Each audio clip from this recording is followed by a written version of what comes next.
Assalamualaikum, Farel 88. Hari ini kita berada di Kupang, Bali. Unit Buljeja dari tim Farel 88 berkeluasan 742 kaki persegi dengan hanya berharga 109,000 sahaja. Farel 88 membekalkan perkhidmatan sekaki 148.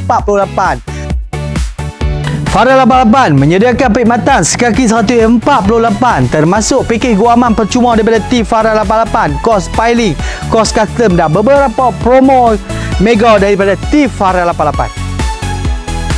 Ruangan tamu berkeluasan 16x12, royal sangat-sangat selesa. Kita sediakan mozaik 2x2 pembelian daripada tuan rumah termasuk dalam pakej. Sediakan ceiling elbow light secara percuma, lekat kipas 5 LED lampu down light dan sos karen dari tim Farel 88. Ruangan master bedroom berkeluasan 10x12, ruang yang sangat praktikal, boleh letak katil queen ataupun katil king secara melintang, lekat kipas 5 LED lampu down light dan sos karen. Kita terus ke bahagian family. Ruangan family berkuasaan 22x10, ruang yang sangat-sangat selesa. Farel 88 sediakan kipas yang lekat di bahagian ini dan ruangan yang sangat selesa. Di bahagian tengah, Farel 88 bekalkan pintu solid untuk third access di bahagian tengah. Ruangan dapur berkeluasan 8x10, ruang yang sangat-sangat selesa. Farel 88 bekalkan tabletop secara percuma, 10 kakiran panca air yang lekat. Di bahagian belakang, Farel 88 sediakan pintu two-in untuk penggunaan yang baik di bahagian belakang untuk tahan cuaca dari tim Farel 88.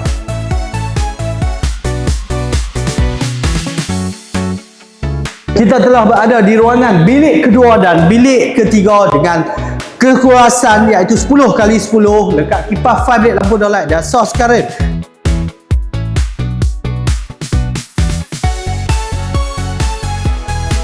Di antara kedua-dua bilik ini terdapat toilet di bahagian tengah berkeluasan 4x6, mozaik daripada lantai hingga ke ceiling dengan ketinggian 9 kaki. Lengkap perkakasan aksesori yang lengkap daripada tim Farel 88. Exhaust fan untuk udaraan, exhaust fan secara percuma untuk berair yang baik dan pintu bifold yang sangat-sangat berkualiti dari tim Farel 88.